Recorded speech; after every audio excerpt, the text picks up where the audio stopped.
Really, Chag Shavuot is a holiday of actually customs, which is so interesting.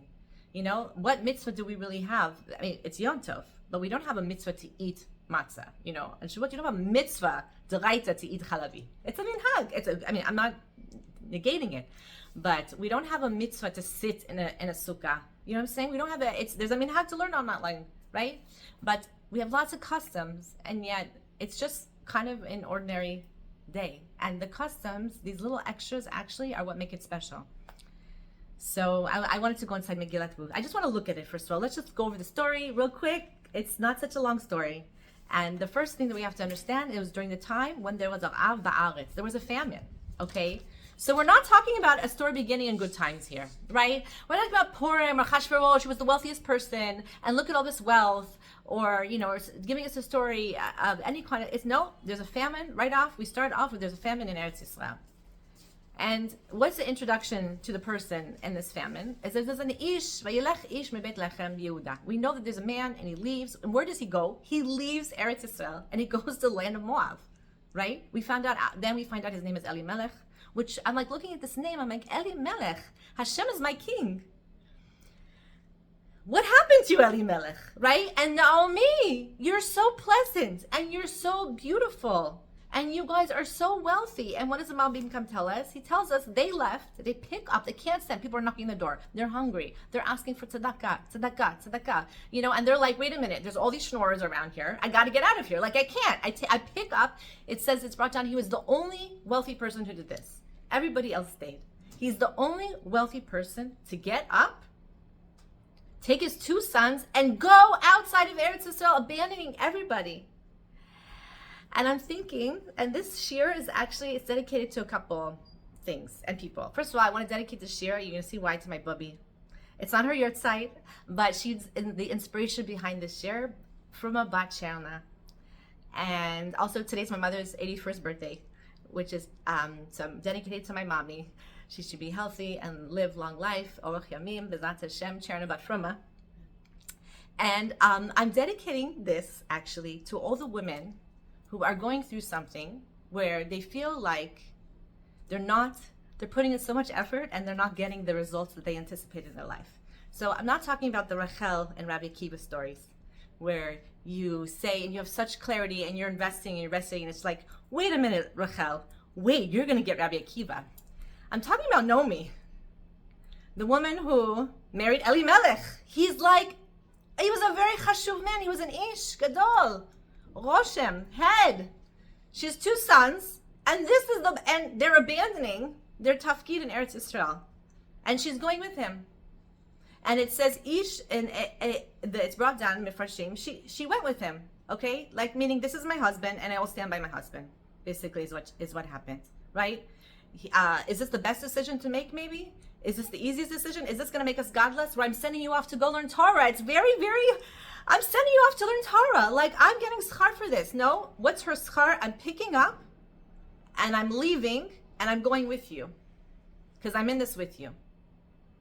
It's not, it's like, this is for that woman. This is for Naomi and it's going to be for Ruth.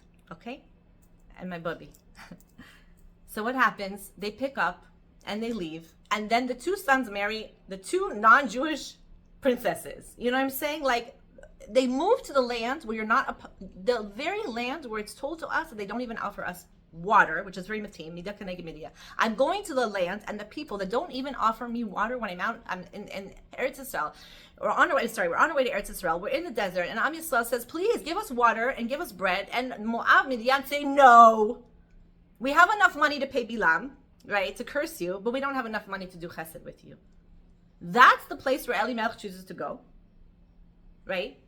And his two sons get married there to these two princesses, right? And when they arrive, they're very wealthy.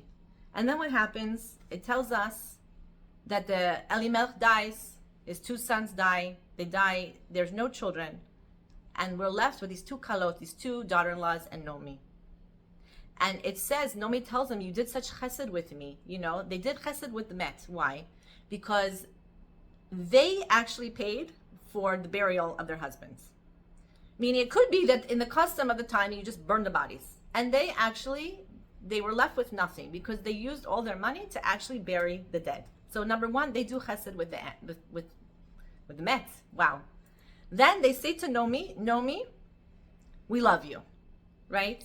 However, what happens? One of the daughter-in-laws, and it's totally normal.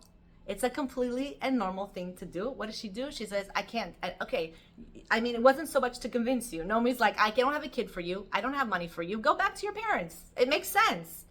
And what does she do? I don't want to say she takes the easy way out. It's really the normal human way out, but she goes. She goes, and who's left is Ruth. Okay? We were just talking Ruth. It's not her original name. It was not Ruth. It was Galit, right? And all of a sudden she gets, after Shmit Gaya, this name Ruth. Where is Ruth coming from? It's brought down, the Vilna Gaon brings down, Ruth comes from, it's actually Shirot, like to sing lots of songs, and that's, the chelik of this is Ruth. She's a song. We're going to say David Melech also was a song. There's something about her name, and I was all thinking Ruth is like Revach, kind of. It's almost the same shorish of broadening. Reminds me of Rachava, like something, it's not the same, I know, there's no, but it just reminds me of this Ruth. I think of like expansion for some reason in my mind. But also her name Ruth is 606.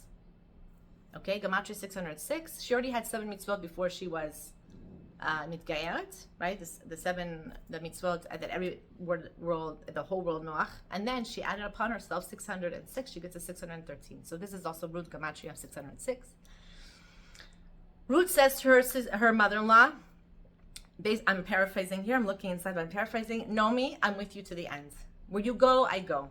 So this is the woman that husband or their child or their friend or their mother or their sister, I don't know, but let's just go for husband and child right now, is not doing what they want them to be doing. Exactly. It's the situation where you're like, I'm not seeing the Rabbi Akiva in this. Or I'm not seeing, the child that, I'm just not seeing it. Like, I davened for it. I got Shmuel. He's the Navi. Now, I'm not seeing that though. My 2 children just died. My son died. My husband died, and he left me destitute. And who's left is Ruth. And what does Ruth say to her? Nomi, I'm not leaving you. Divuk, we're like glued together here. Where you go, I go. Your people's, I'm going. Basically, what Ruth was saying to her mother-in-law is that, you know what? No strings attached. I'm not loving you for the money. And I'm not loving you for the kavod. You know what I'm saying? Like, I'm going to go back with you, and we're going to see she's taunted. And Nomi even says, don't call me Nomi, call me Mar, call me bitter. Like, I'm coming back. Everyone's watching her. She's like, it's all on like, the Instagram, the TikTok, like the news is out there that here comes back Nomi, and look at her. She's destitute. She's in rags. She left us, and look what Nida Kenega Nida. And she's coming back with the Moabiti, I don't know, Moabite, right? Ruth says to her, I'm going with you. So Ruth does chesed to the Met, right? She does chesed to Almana. And what does she do? She comes back. And she does something that's so powerful, I think, is she loves her mother-in-law. I mean, come on, that's like really powerful. She loves her mother-in-law. Why? Not because you make me chocolate cake, and not because you invite me for Shabbos, and not because you give me an apartment or you give us money. I love you because I love you. It's very powerful. No? Imagine that kind of love that a daughter-in-law can have for her mother-in-law. It's very powerful. So she loves her, and she goes with her. And then, what's so interesting, okay, they arrive, and yes, she's the laughing stock. This is the Nomi, who's now Mara. She's bitter. And she comes with her Ruth. And then Ruth, it's amazing to me, because you look at this woman who used to be a princess, and now she's destitute, and she's got nothing, and she maintains her regality, her nobility, right? And I really think that this is such a message for every single Jewish woman, is we have to realize in every situation that we're in, we feel like things are, we feel like things are at their worst, and this is the moments, and you have to realize wherever you are, you maintain your nobility, you maintain you maintain who you are, but you have to remember it. So she goes to the fields, and she's bending down, but in a way of nobility, and she's making sure she's following the halacha. She knows exactly which, where to glean which to take, which the sheaves, right? And this is Ruth. And she's noticed. Now, what's so fascinating about Ruth is, you must understand, Ruth could have married somebody else, right? I'm saying she was she was doing such kindness and chesed for Naomi. She came with her. She accepted all Malchut Shemayim. She did not have to go with this plan of marrying Boaz. So why then did she marry Boaz? It's brought down because any other person would say, are you kidding me? I'm not supporting your former mother-in-law. I'm not giving her anything. Why should I take care of your dead husband's mother-in-law or mother? And Boaz was the only person who was like, not only will I take care of you, but I want to, and I will take care of Naomi. So again, we see Ruth going beyond. You know, we have the one person who says, like, who does great things, and it's called chesed. And then we have a little bit higher level that's called rachmanis. Because rachmanis is, you don't even deserve this, Naomi, really, and I'm doing it for you. And Boaz also, I don't even need to do this. Mind you, I thought it's like so fascinating. Boaz is so old. You know, he's like this, he's like, I finished. He lost all his children. He lost his wife. He lost, it says in the Midrash, he had 60 kids, 30 and 30. 30 boys and 30 girls. I don't know if it's from the same woman. I don't know if that's, the point is why didn't Boaz just say, enough, must speak, die? And why didn't Ruth just say, must speak, enough, die? What do I need this relationship for? Why am I here? I've done my chesed, enough already. And then Hashem is saying, wait a minute, there's also something called rachmanis. Right? So we know the story. I mean, I read the story again. I know the story, and I love reliving the story of, you know, that Boaz says to her, okay, I get the plan here. Like, nobody's, she, not only she should, the shatchanit, she's like really, she's seeing this whole story going. She's unfolding, she's telling Ruth what to do, you know, and she says, go in your Shabbos clothes. The Midrash brings, she goes in her Shabbos clothes, I don't, you know, and with that, and, you know, she's trying, you know, to seduce Boaz, basically. And Boaz is like, wait a minute, I might not be the right person. I want to first make sure you are with the right person, and I'm not going to take advantage of you. I'm not going to touch you. And first we're going to figure this out. I'm going to do what's right. I'm going beyond, and then we'll see tomorrow. So then comes Mr. Pluni, which really is Mr. Nobody, right? Who again, he did the normal thing. The normal thing is to be like, excuse me, they already killed their husbands. I'm not getting into this family of like everybody dying here. I'm not doing it. Like, it's normal. I'm not gonna, I can do chesed, I'm not doing rachmanis, or I'm going beyond. That doesn't make sense to me. And Mr. Pluni, we don't have a name for, and Boaz marries, right? And where you think that there's total destruction, he lost all his children, he lost his wife, in one night, it's like rebuilt. Ruth was left destitute, Naomi was left destitute, and it's a feeling and sensation of like, I'm a laughingstock, and this is horrible, and then in one night, they're rebuilt. But how? On chesed and rachmanis. So I'm thinking about all these people that I know, right? And I'm thinking about how you put in so much, you know, and you put in so much to a child, and you put in so much maybe to a spouse, and you're like, I'm not getting Rabbi Akiva here. I'm not even maybe getting the donkey. I don't know what I'm getting, right? Like, I'm not getting anything. And you ask yourself, I should just, like, why? Why should I pick up one more time the pajamas on the floor? I've had enough.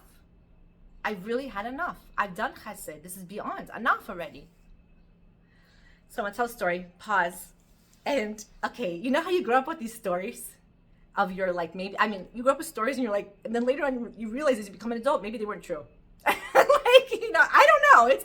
I don't mean that the person didn't tell truth. I meant like maybe my child head did not hear the truth.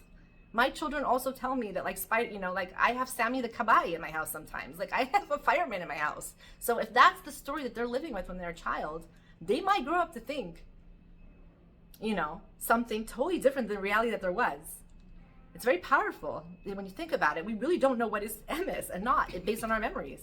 So I grew up with this story, and I checked it with my, mind you, my Bli Ayin Hara 81-year-old mother, I like, mommy, I just need to make sure before I give this class that like, this is the story that I'm remembering, right?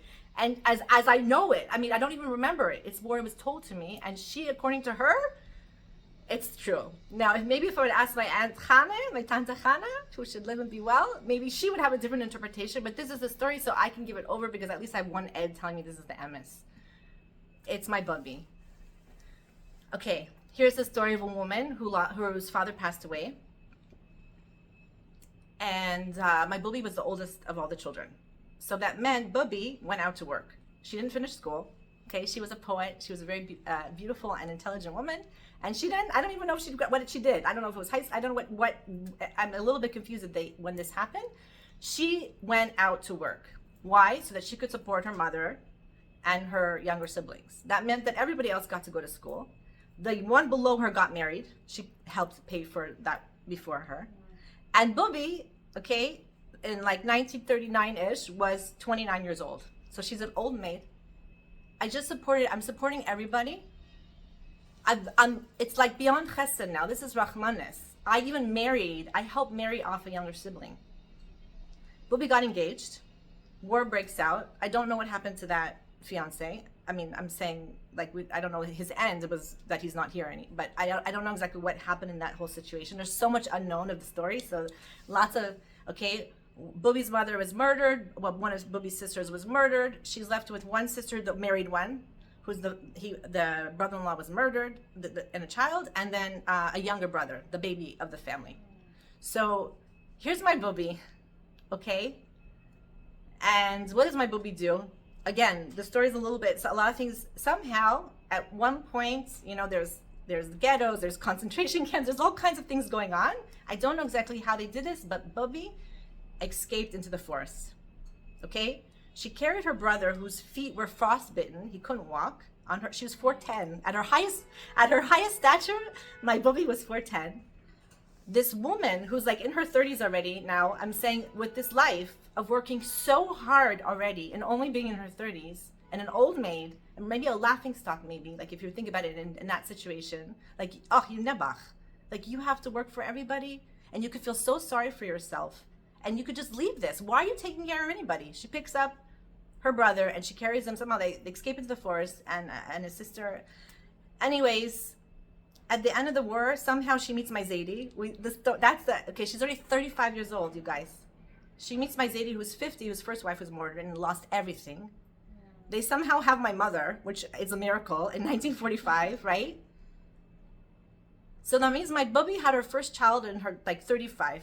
Okay, she had then a baby boy who died of TB in the displaced birth camps, and then my Tante Chana, okay, almost 40 years old. The brother who she saved his life got into America, and they didn't, right? Because he was considered an orphan. But he petitioned, you know, for that they should be able to come into America, right? Okay. So then I was thinking about this story, and I know this story. I grew up with this story. I know, and my little Bubby. Like, she's my little Bubby who used to make me the pancakes with the butter, like falling from, I'm dripping. I can't tell you how much love she would cook and bake every single thing. And everything was like b'shefa, if she knew that I liked it. So like 12 eggs of pancakes she would give me because she knew that I loved her pancakes. They were these buttery, delicious crepes that they were so yummy, like blintzes, right? Thinking of Shavuot. This is why I just remembered my Bubby that. Like the baker, the cooker, the always standing, hard worker. Then all of a sudden I realized, my God, my inheritance from my Bubby is actually Rachmanis.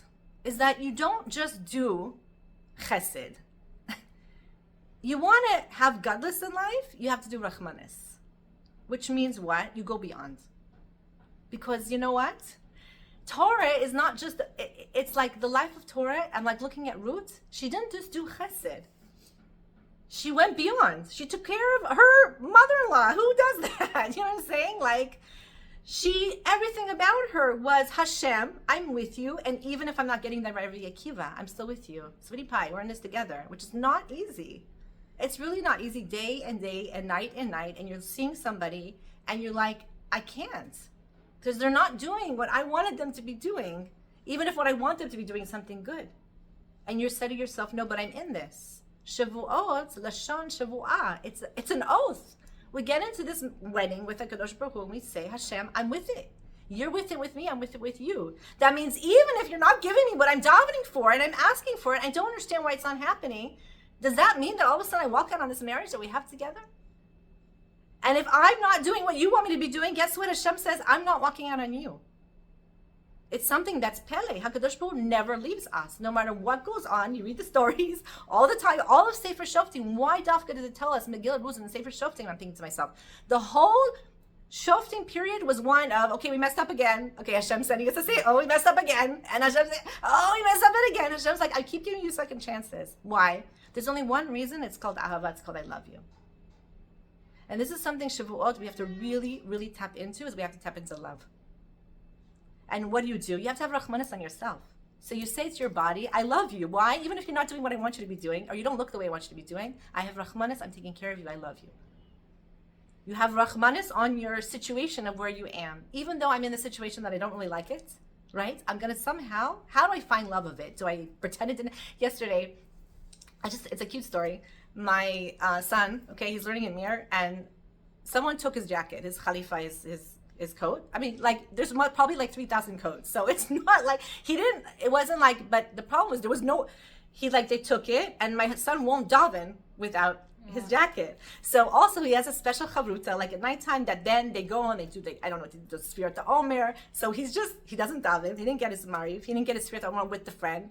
Then another friend also, last night he was supposed to go to Elad, okay? And, but he doesn't have his Tudat Zut, and because it's inside of his khalifa.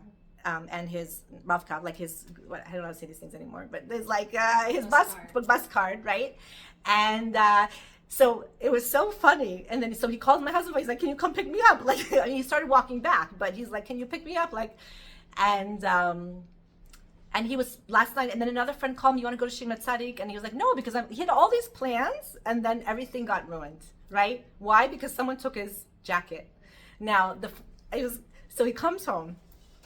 And of course, so my husband's like, Mina Shamayim, my husband, like, beautiful, like, and he's like, I don't want this right now. He's like, I've heard that all day long now today. Everyone's telling me, Amuna, Mina Shamayim. Like, he's like, enough already. Like, it's something, sometimes you're like, I know. Like, of course it's Mina Shamayim. Yeah, I'm a Kabbalah. I'm here. Like, I'm sitting here, right?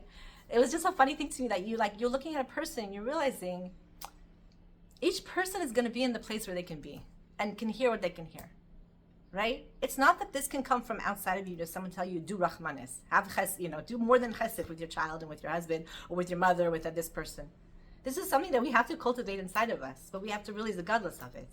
So my son wasn't angry, he wasn't upset. It turned out the guy actually took his jacket on purpose. I'll explain why. Because someone took the other guy's jacket, and there were no other and he's like, he also was like, I need to, I guess, daven. So he asked the Shai, he said, can I take this jacket? And the answer is actually yes. My son told me, it's like, if you go to the mikveh, there's only one magevet. Someone took your magevet, you're allowed to take that magevet. Like, you're naked, okay, I don't know all these intricacies. I'm not trying to get into halacha. My point is that the guy, he didn't take it like maliciously, right? And I don't know how, he somehow called the Mizrahi. I don't even know how he got the phone number, somehow, of my husband. And, he felt very bad. I mean, he took the jacket, and then whatever. He was in touch he got a hold of my son, and he explained the situation. So my son now, everything was changed. But it's funny. He was so makabel of it. It's not that he didn't want to hear the Musab, the Amuna, but he was extremely makabel of it. It changed his whole entire evening. Everything was changed about it. And I was just thinking to myself, like, all the time people are taking your things, you think, and they're taking your jackets. On purpose, like really on purpose, because I'm like, what? Like, I was so confused, right? And I think the gist of it is, B'ezrat Hashem, my son's getting it back this morning. And why am I telling you that? Is even though I told you we're not Rachel's and there's Rabbi Akiva, message sometimes makes me feel a little bit bad. Like, I'm going to tell you something, guys. Yes, Rabbi Akiva. And yes, Ruth. Which is, I'm not doing this for the prize, right? This is what we're told in Pirkei Avot. I'm not doing this because if I do this act, I'm going to get the result I want. I'm doing this for my own godless. I'm doing this because I'm a princess. Like, I'm not just a person. I'm divuk me'kadosh baruch Hu. So that means I will go beyond. Hashem, is this fair? Maybe not. Why are you putting me through this? I don't know. But guess what happens from that is David HaMelech. It's Malchut. From one night. One night, Boaz, you lost everything. You lost all your children. And for one night that you did Misra Nefesh Chesed, you went beyond and you actually go out. You actually did this. You're getting David HaMelech. And Ruth, for taking care of your mother-in-law, for all this chesed that you're doing that's beyond, you're getting David HaMelech. Do we really think Hashem does not see what we do? So if Hashem's seeing it, why are you not seeing it?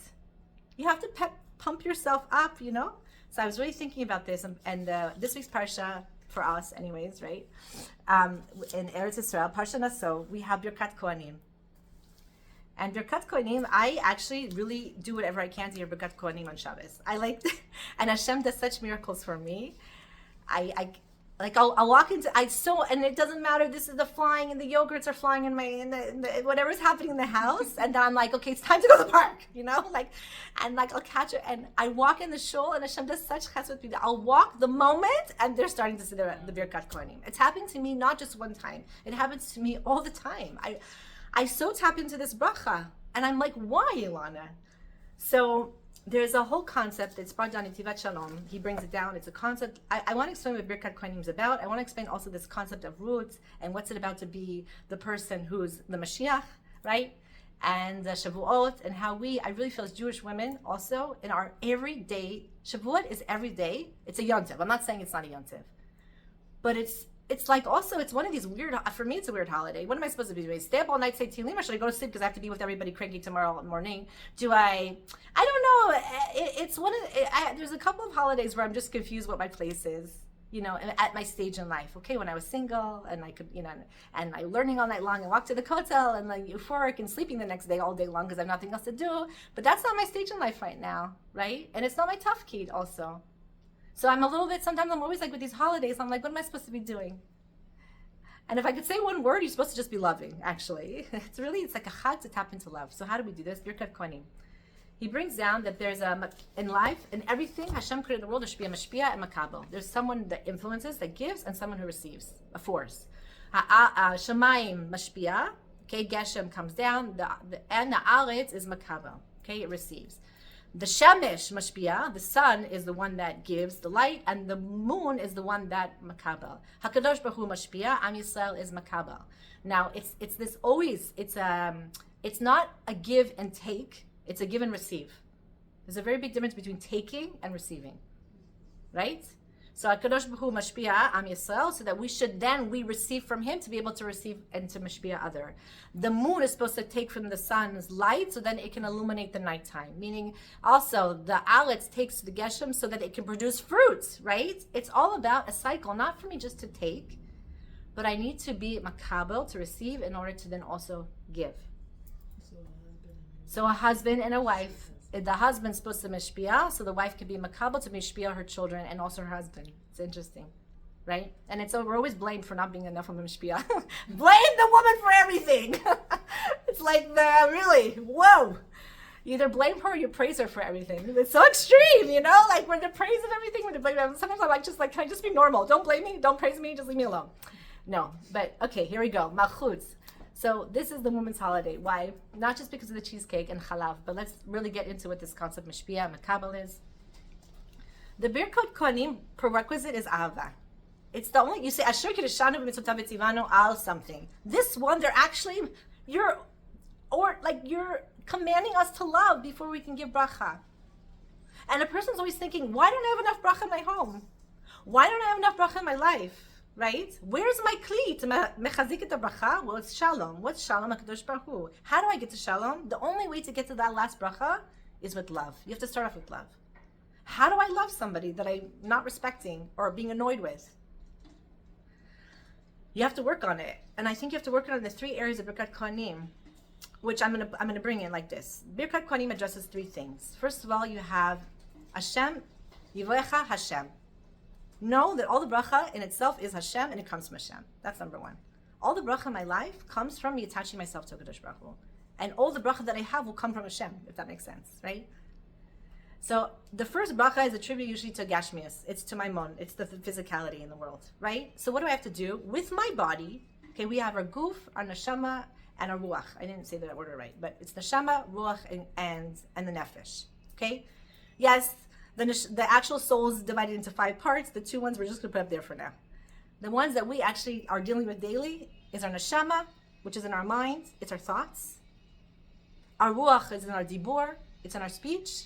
It's in our emotions. And our nefesh is in our body, in our actions. So first Hashem is telling us, how do we cultivate love? And the Kohanim are standing there with their hands to give us this bracha. And we're supposed to be opening our hands to receive the bracha, right? If I'm not there to receive anything, how are you going to give me any bracha? Which is a lot of times my problem. I don't know how to receive. So I like miss the bracha. It goes away from me because I don't know how to open my hands and receive bracha.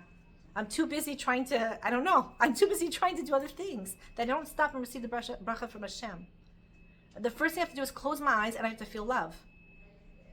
I have to cultivate love for that person, and I also have to feel that that person loves me, whether I realize it or not. Ruth was saying to Naomi, I love you no matter where you are, I'm going with you. There's no strings attached. Why am I loving you? Because you're my child. We're put together because it's for Hashem. Why am I loving you? Because you're my husband. Because we're b'shert. What are you doing for me, not doing for me? We'll put that aside for right now. I have to cultivate love. How? In my actions. Hashem, physicality. What is my body doing to show that I love this person? But do it with Rachmanis even. Go beyond, right? I know you guys are doing chesed. I'm asking for Rachmanis now. Why should they love us? Why should the Kohanim love us? Right? Who are we anyways? Go beyond. Aaron, he went beyond. Well, Jeff, he went after Shalom, right? He loved us. He went after it. He pursued it in your Gashmias. Then Yair Panav, right? Like, how are we thinking about this person? What is our spirituality? That's the bracha to tap into. All the time, I'm like, these 3 brachas, I break it down. I say, okay, Hashem, please bless me with the Gashmias I need to serve you. Hashem, bless me with the spirituality I need to serve you. I need to feel excited about learning Torah, hearing Torah, or saying a bracha. I need to feel excited about doing a mitzvah. I need to get my ruach, my emotions into this. I need to speak about it and light up my face in a way that I'm talking about spirituality or whatever that means, connection about this person, right? When I do acts of kindness to this person, the child I love so much, and I talk about them in a way that says, I love you so much, and I'm feeling something for you so much, and then there's shalom. Shalom is shleimus. It's, can I, in my thoughts, my mental health is shalom for me, more than anything, and balance and harmony. In my mental thoughts, can I contain the word of shalem, where I'm taking this part of the person and this part of the person, the good, the bad, whatever you want to call it, and I'm just putting it all together in one. It's the whole picture I'm looking at right now. This is my mental health I daven for. Hashem, just give me shalom, which means give me you. You are shalom. So in my thoughts, in my speaks, now going backwards, and in my actions, can I show this person how much I love them? Then what happens? I'm receiving this, right, from Hashem though. The Kohanim are just contacts to give us bracha. Why? Because they love us. Why? Because actually, guess who fed the Kohanim? Am Yisrael. It was a mashpia makabel, right? It's very interesting. We don't realize, my booby, I'm telling you, she did not think I'm going to work for my family in order so that, 10 years down the line, I'll be the survivor, I'll be resilient, and I'll be the one then who ends up in America and I'm the only granddaughter. I'm the only one with children in my whole entire family. And that came from Bubby, who at 35 years old got married and had a baby. In the DP camps, I'm saying, what is the chances of that happening? I'm the only one. It came from the shosh of, I will go and do beyond chesed. I'm doing rachmanis. I'm having rachmanis with my mother. I'm going to go out and work. And I'm not going to look at myself as the Nebuch. Ruth never saw herself as like the Nebuch. She could have went back to her parents' house. Everyone would have said, applauded you. Kolak Ruth. You even buried him and you went back. Stay who you are. Why are you becoming a new person? Why are you going after Naomi and following her? Why are you going after Hashem? Just stay who you are. No. What comes out of Ruth, what comes out of this action is David HaMelech.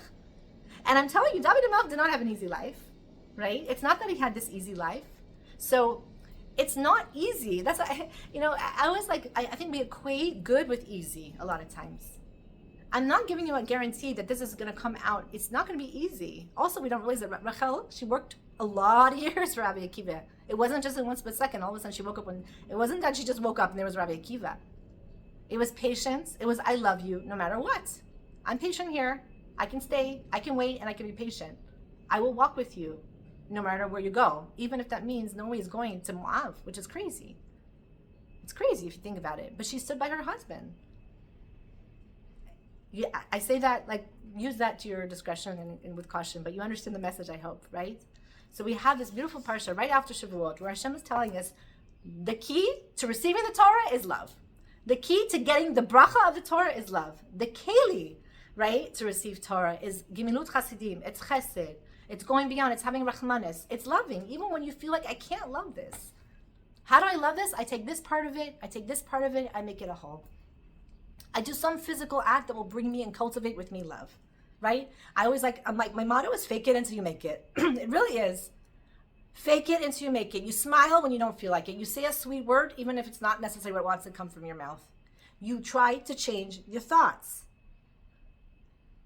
Why? Because really, ultimately, we're in this, and Hashem says, I'm in this with you. And what more beautiful thing is there than that? You know, like, what is the biggest bracha you have is Yivrecha Hashem, the bracha of the Kadosh Baruch Hu. So I also want to just say one more quick story that I heard from Moshe Boyer that was very, it's like a very it's a story that has a mashal in it that goes in line with this.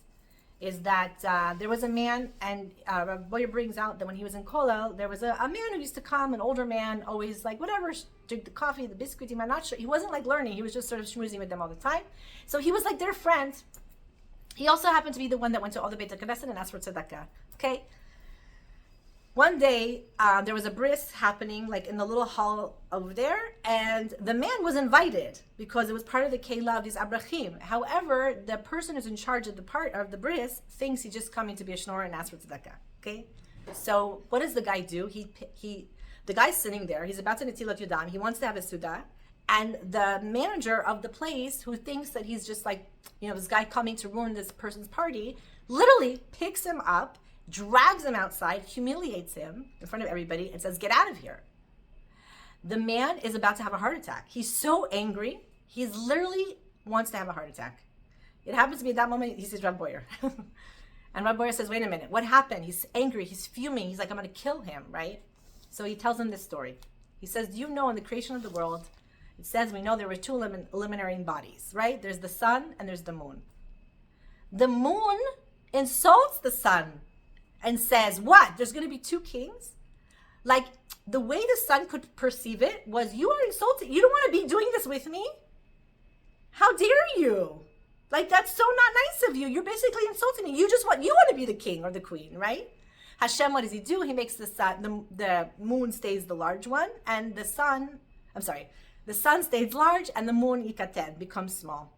Now, yes, it also brings down that the Midrash was saying that she was like saying, I don't want to receive from you, son. I want to receive from Hashem. There's lots of different pirushim of how to look at this, but we're looking at this one. Whereas the son was insulted by somebody who said, get out of here.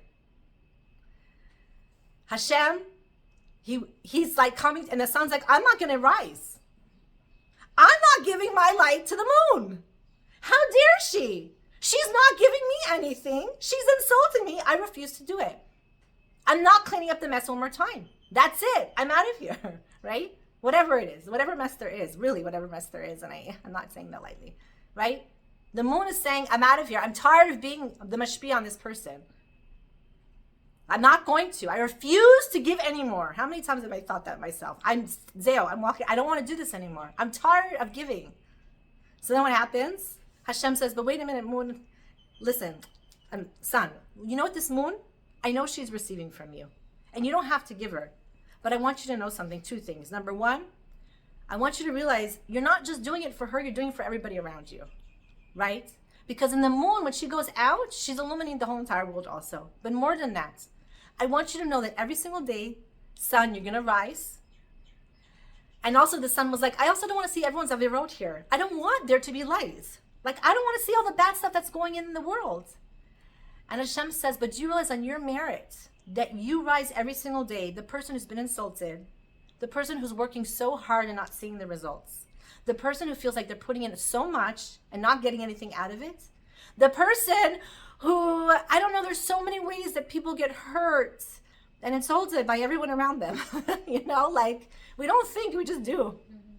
Really, you know, and the kindest things the person wants, oh, by the way, you know, will you be my bridesmaid? And she's like 45 years old, and she's like, everyone's around her married. And she's like, no, I don't want to be your bridesmaid. And you think you're doing this great mitzvah, right? She's like, no. And she stands up there, right? My bubby, like 30, you know, and she still supports everybody. And she was at her sister's wedding. So what happens? Hashem says to that son, guess what? On your zechut, everyone will have the koach to do this. They'll look up at the sun, they'll say, the sun was insulted, and it's still giving. So I can too. So you know what the sun says? Okay. On the merit that I will shine, and I will give people the koach, that if I'm doing this, you can too. I will keep every single day we see the sun. We take it for granted. We think it's just something stop. No. HaKadosh Baruch Hu wants us to look at the sun every single day and say, I too can illuminate the world. I know it's hard, and I don't necessarily, there's days you don't want the sun to come up. You're like, I have no koach for this anymore. I'm tired of being the mashpia. But do you realize you mashpia, that person is a makabel, and they will be a mashpia. Ruth gave birth to David HaMelech. Boaz gave birth to David HaMelech. And you know what? Naomi had a part in it. So even though she lost everything, it says that David HaMelech grew up on her, Yishai grew up on her, in her knees. And really, she's the one who arranged for this whole thing. She could have also said to Ruth, you know what? I'm not helping you. Like, and even though you're helping, I'm not going to help you. Like, don't marry Boaz. Like, whatever. I'll get married. I'll marry Boaz. I don't know. There's 1,000,001 scenarios of what could have happened. Naomi wanted the best for Ruth. Be'emet she did. And Ruth wanted the best for Naomi. That in itself is a miracle to read on Shavuot. So I come to Matan Torah and I just say, okay, Hashem, if you can daven for anything, just daven for love. Really, maybe this is the day. I don't know what to be doing. I'm so grateful right now because my daughter, Bli Ainara, she made 2 cheesecakes. Like, I'm Yotze. I don't know, yesterday she got into this baking spree. It's so fun having a teenage daughter that doesn't want to, I was just like, she wants to do it. Good, go do it. You want I don't know what she put in there. It looks great. There's some Oreo in one. There's some other stuff. We got all this chocolate, white, black, green, blue, purple. I don't know. It's gorgeous. She made 2 cheesecakes. I'm so excited. I'm like, okay, now I don't have to worry about that, And I'm like, so what do I have to worry about? No, and she will. No, also this year, I don't know. For me, I'm not really stressed about it. For me, it's just like it's like shop. I mean, it's not such a big deal for me because I don't go into these pashki things. I'm not making all these fancy things. And I'm just like, so what should I be doing on Shavuos? I think we should just be feeling love. Okay, I'm going to challenge everyone to have rachmanis on yourself and your body. I'm going to challenge everyone to have rachmanis on your thoughts and in your minds and your heart and your soul. I'm going to challenge everyone that after 49 days of working, that we can get to Matan Torah and we can look around ourselves and we can have rachmanis on people around us and we can realize, I'm going to be the sun. Even if I'm supposed to be the moon, I'm going to be the sun. I'm going to come out there. I'm going to shine. I'm going to shine good thoughts, good speech, and good actions. I'm going to illuminate this world. And I'm going to know my boundaries because if I get too close, I will burn you up. So I will stay in my distance. I will shine and I will go to sleep. And this is what you have to do in Shavuot. Go to sleep. You'll make everybody happy if you're well rested when those around you are not. So B'ezrat Hashem, I give everyone a big bracha. They should be able to tap into the kochot to these women like my bubby. Be'emet, I cannot believe, I'm so honored that I come from her. And I'm so happy that I thought of her story because so many times there's situations where I feel like I'm a nebach, maybe. Like I feel sorry for myself for whatever situation. It's the silliest thing because I live like a queen and I am a queen. But I'll get into one of these routes, like I'm feeling sorry for myself. And do I even realize the thing I might be feeling bad about is my godless? I didn't even see it yet. Maybe that's going to be the thing that saves my life. The very impediment, the very, God forbid, the situation, the very, losing all your money brought malchut. She lost everything. You come back in rags, you're destitute, a laughing stock, and that's your malchut? Yes, that's your malchut. It's something for us to think about. B'ezrat Hashem, we should hold on to that. Shabbat shalom.